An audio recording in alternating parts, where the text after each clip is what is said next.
ማስተርቤሽን ወይም ግለ ወሲብ በምትፈጽሙበት ጊዜ ምን አይነት መንፈሳዊ ችግር ይዞባችሁ እንደሚመጣ ነው ዛሬ የምናወራው ማለት ነው። ስለዚህ ሰፋ ያለ ቪዲዮ ነው የሚሆነው። እስከ መጨረሻው ድረስ መከታተል ይኖርባችኋል። እንዴት እንደሚፈጠር የሚያመጣውን ጉዳትና እንዴት ማቆም እንደምትችሉ እነግራችኋለሁ ማለት ነው። ውጭ ሀገር ባሉ ዶክተሮች በተለይ በዌስተርኑ ላይ ይሄ ነገር የተደገፈ ነገር ነው አይደለም። ሊያዋግ ውስጥ ይቅርና ጭራሽ ጥቅም እንዳለው የሚነገር ነገር ነው። ጭንቀት ይቀንሳል፣ የተሻለ እንቅልፍ ታገኛላችሁ፣ ፕሮስቴት ካንሰር እና ሰልፍ ኤክስፕሎሬሽን ነው።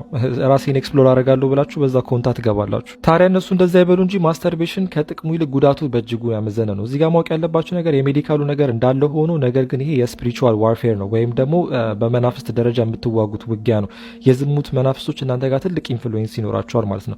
ግለ ወሲብ ስታደርጉ ከዝሙት መናፍስት ጋር እጅ ለእጅ ተያይዛችሁ እየሰራችሁ እንደሆነ ማወቅ ይኖርባቸዋል ማለት ነው። ያ ሀሳብ የሚመጣው ከነሱ ነው። ኢቨን ይሄ ነገር ተለቅ ያለ ደረጃ ላይ ከደረሰ ያ የዝሙት መንፈስ ተመሳሳይ ጾታ እንድትመኙ እስከ ማድረግ ደረጃ ድረስ ሊደርስ ይችላል ማለት ነው። ማስተርቤሽን ለወንድና ለሴት በትንሹ ይለያያል። ነገር ግን የወንድን ለየት የሚያደርገው የሚወጣው የዘር ፈሳሽ መኖሩ ነው። ሴትን ልጅ ያው ለወሲብ ስትነሳሳ ፈሳሽ አለ፣ ነገር ግን እንደ ወንድ ዘር አይኖረውም ወይም ደግሞ ህይወትን የያዘ ነገር አይደለም። ስለዚህ አክቹዋሊ ወንድ ያንን ነገር ስፐርሙን ሪሊዝ ሲያደርግ ላይፍ ፎርሱን ነው እያባከነ ያለው ማለት ነው። ሰውነቱን የሚገነባው የሰውነቱን ኃይል የያዘ የተለያዩ ኒውትሪሽኖችን ያጠራቀመ። ስለዚህ ዘሞር በየቀኑ ያን ነገር ማስተርቤት እያደረገ ያ ወንድ ሉዝ ባደረገ ቁጥር መልሶ ያንን ነገር ሪጀነሬት ለማድረግ እና ለመተካት የሚወስደው ኃይል ሰውነታችሁ ላይ ያለውን ነገር ሟጠው ከእንደገና ኃይል ያሳጣችኋል ማለት ነው። መጨረሻ ላይ ያሉትን ጉዳቶች በስፋት ገልጽላችኋል። ባይዘዌ ይሄ ቪዲዮ ለወንድም ለሴትም ነው። ወንድ ብቻ እያልኩ ሳወራ ሴቶችን ያገለልኩ እንዳይመስላችሁ፣ ሁለታችንን አፌክት የሚያደርግ ነገር ስለሆነ ለሁለታችሁም ነው። ወንድ ግለ ወሲብ ሲፈጽም ዘሩን አፍስሶ የሚገብረው ለነዛ የዝሙት መናፍስት ነው። ይሄ ብቻችሁን ሀሳቡን አምጥታችሁ ብቻችሁን የምትተገብሩት ድርጊት አይደለም።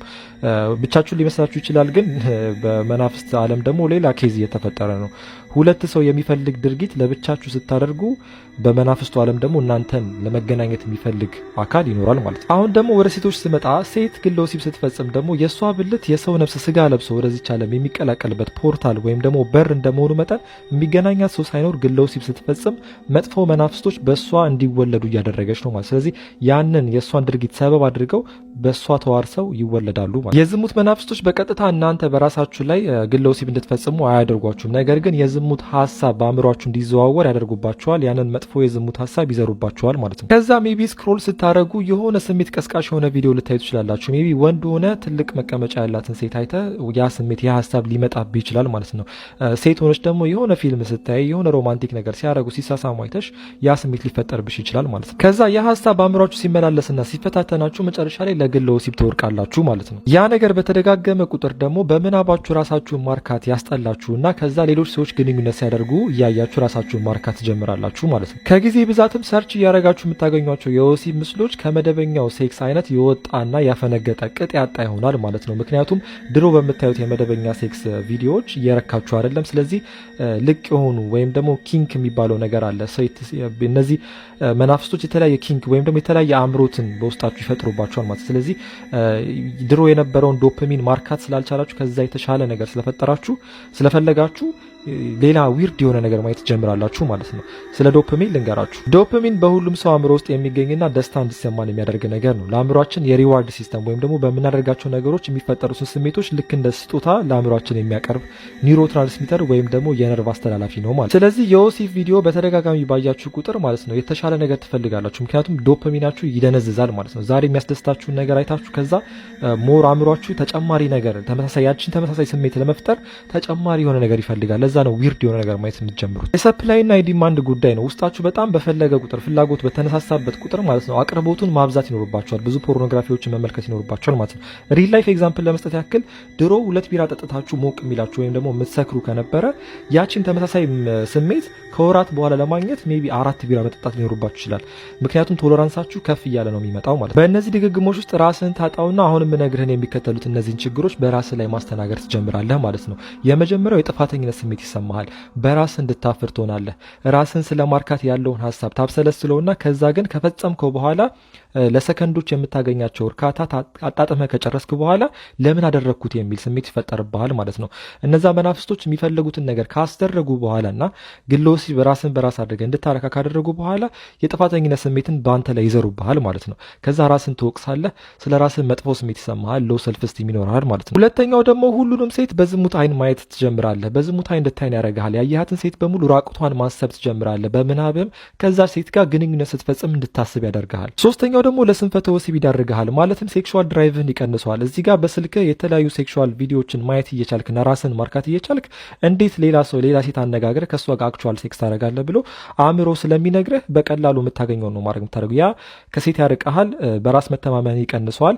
አክቹዋል ሴት አግኝተህ ሴክስ ብታደርግም ደግሞ ራስን በራስ አርክተህ እንደምታገኘው አይነት ስሜት ስለማይፈጥርልህ ራስን በራስ ማርካት ትጀምራለህ ማለት ነው። ወይም ደግሞ እሱን ትፈልጋለህ። ሴክሱ አይጠቅምም ምንም ማለት አይደለም። ምክንያቱም ቅድም እንዳልኩ 2 ቢራ ድሮ እየጠጣህ የምትሰክር ከሆነ አሁን ደግሞ ከወራት በኋላ ብዙ ቢራ ነው የሚያስፈልግ። ስለዚህ አሁን ዲማንድ የምታደርገው ነገር ብዙ ነው። ስለዚህ ያቺ ሴት ያንን ስሜት ላትፈጥርልህ ትችላለች ማለት ነው። አራተኛ ደግሞ የዘር ፈሳሽን እያባከንክ ስለሆነ የስፐርም ካውንትህ እንዲቀንስ ይሆናል ማለት ነው። ያ ደግሞ ቴስቶስትሮን ሌቭልህ ይቀንሳል። ይሄ ደግሞ ለአንድ ወንድ በጣም ኢሴንሻልና ጠቃሚ የሆነ ነው። አንተን ወንድ መሆንን የሚገልጸው እሱ ቴስቶስትሮን ስላለህ ነው ወንድ የሆንከው። ኤስትሮጅን ከበለጠና ቴስቶስትሮን ካነሰ ወደ ሴት ባህሪ ነው እየተጠጋ የምትመጣው ማለት ነው። ሴቶች እንኳን ጀንደራቸውን ትራንስ አድርገው ቀይረው ወደ ወንድ መቀየር ሲፈልጉ ቴስቶስትሮናቸውን ነው ትልቅ የሚያደርጉት ወይም ደግሞ የሚጨምሩት ማለት። ቴስቶስትሮን ሌቭል ቀነሰ ማለት ደግሞ ጡንቻ አብሮ ይቀንሳል፣ ለስንፈተ ወሲብ ይዳርጋል። ቅድም እንዳስረዳው ድካም ይልሃል፣ ዝም ብሎ መተኛት ልትፈልግ ትችላለህ፣ ሌዚ ትሆናለህ። ምክንያቱም ብዙ ኤነርጂ እያወጣህ ነው። አብዛኞቹ ማስተር ቤት የሚያደርጉ ሰዎችም ለመተኛት ይጠቀሙታል። ለኢንሶምኒያ ይዳርግሃል። ያን ነገር ስለለመድክ ከዛ ውጪ መተኛት አትችልም። ለመተኛት ስትፈልግ የምታስበው ማስተርቤሽን ነው ማለት ነው። ከዛ ደግሞ የሙድ ስዊንግ ያጋጥመሃል፣ የሙድ መለዋወጥ ማለት ነው። ሌላም ደግሞ አንድ ነገር ላይ ትኩረት ማድረግ አትችልም፣ የብሬን ፎግ ያጋጥመሃል ማለት ነው። ወይም ደግሞ ኤዲኤችዲ ሊሆንብህ ይችላል። ከዛ ደግሞ አጥንት ስለሚሳሳ የጀርባ ህመም ያጋጥመሃል ማለት ነው። ምክንያቱም የኤነርጂ ፎርስን እያወጣ ነው፣ ትልቅ የሆነውን ኒትሪሽን የያዘውን ነገር እያባከንክ ስለሆነ ማለት ነው። ዝሙት ባይዘዌ ከ7ቱ ገዳይ ኃጢአቶች ውስጥ አንደኛውና በጣም ወሳኝ ሆኖ በጣም የሚፈታተንህና ለማምለጥ የሚከብድህ ኃጢአት ይሄ ነው። በቃ እዚህ ጋር ያለው ነገር ማለት ነው። አስሞዲየስ ይሉታል እነሱ። በቆሮንጦስ ምዕራፍ 6 ከ18 እስከ 19 ያለውን ካየን ከዝሙት ሽሹ ነው የሚለው፣ ፍሪ ፍሮም ለስት ነው የሚለው። መጋፈጥ የማትችሉም ይሄንን ነገር ማለት ነው በፈጣሪ ኃይል ካልሆነ። ሰው የሚያደርገው ኃጢአት ሁሉ ከስጋው ውጪ ነው፣ ከዝሙት የሚሰራ ግን በገዛው ስጋ ላይ ኃጢአትን ይሰራል ይላል። ሌሎቹ ኃጢአቶች እንዳለ ብትዋሹ፣ ብትገሉ ምናምን ሌላ ነገር ላይ ነው የምታደርጉት፣ ወይም ደግሞ ብትናደዱ እንትን ብትሉ ሌላ ነገር ላይ ነው የምታደርጉት። ዝሙት ግን በራሳችሁ ላይ የምትፈጽሙት ኃጢአት ነው። ለዚህ ነው በጣም ከባድ ነው ማለት ነው። ወይስ ስጋችሁ ከእግዚአብሔር የተቀበላችሁት በእናንተ የሚኖረው የመንፈስ ቅዱስ ቤተ መቅደስ እንደሆነ አታውቁም? ምን ይላል? አያችሁ፣ የመንፈስ ቅዱስ ቤተ መቅደስ እንደሆነ our body is the temple of God ይባላል። ስለዚህ ልክ ሴቶች አሁን ራሳችሁ ላይ ስታደርጉ ሌላ መናፍስቱ በእናንተ ውስጥ እንዲዋረሳችሁ ያደረጋችሁ ነው። ወንድም ዘርህን ስታፈስ እየገበርክ ነው ማለት፣ ልክ ደም እንደሚገበረው ያንተን ህይወት እየገበርክ ነው ማለት ነው። አሁን ደግሞ ወደ መፍትሄው ስንመጣ ማለት ነው፣ ይሄ መንፈሳዊ ውጊያ እንደሆነ መጀመሪያ ነግሬያችኋለሁ ማለት ነው። የመንፈስ ውጊያን ደግሞ በመንፈስ ነው የምትዋጉት ማለት ነው። እሾክን በሾክ እንደሚባለው ብቻህን ተዋግተህ የምታሸንፈው ነገር አይደለም። ይሄ ከፈጣሪ ጋር መቅረብ ይኖርብሃል። እንደ እምነትህ ጸሎት ማድረግ ይኖርብሃል። ቤተክርስቲያን መሄድ፣ መስጊድ መሄድ፣ የአምልኮ ቤት መሄድ ይኖርብሃል ማለት። ከዛ ደግሞ ጹም፣ ምክንያቱም ስትጾም ስጋዊ ፍላጎትን እንድትገታ ያደርግሃል ማለት ነው። ከብርሃን ከራቅ ወደ ጨለማ ትጠጋለህ፣ ከጨለማ ስትርቅ ደግሞ ወደ ብርሃን ትጠጋለህ ማለት ነው። ወደ ፈጣሪ መጠጋ ስትጀምር ወዲያው ታቆማለህ ማለት አይደለም። ባይዘዌ እንዲያውም ያ መንፈሳዊ ውጊያ ይባባሳል፣ ይጣጣፋል። ምክንያቱም እነዛ መናፍስቶች ቼንጅ ለማምጣት ወይ ደግሞ ለመለወጥ ለማቆም እየፈለክ እንደሆነ፣ ስለዚህ የምትገብርላቸው ነገር እያቆምክ እንደሆነ ነው የሚሰማቸው። ስለዚህ ያን ነገር ስለማይፈልጉ ይባስ ይዋጓዋል ማለት።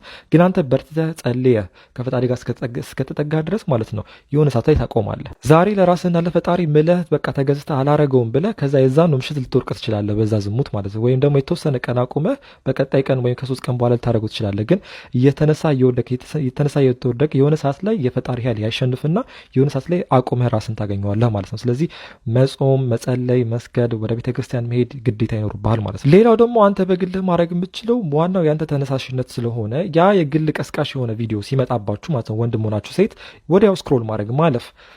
ተኝታችሁ ያ ነገር ስሜት ሀሳብ ሲመጣባችሁ ከአልጋችሁ ተነስታችሁ እንትን ማለት። ስራ የፈታ አእምሮ ብዙ ጊዜ ሰይጣን ይፈታተነዋል ይባላል። እንግዲህ ብዙ ይሄ እንደሚባለውን አባባል ታውቁታላችሁ መቼስ።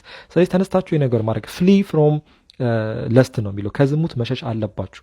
ሽሹ ነው እንጂ የሚለው ላይክ የምትጋፈጠው ነገር አለ። የሚጋፈጥልህ እግዚአብሔር ነው።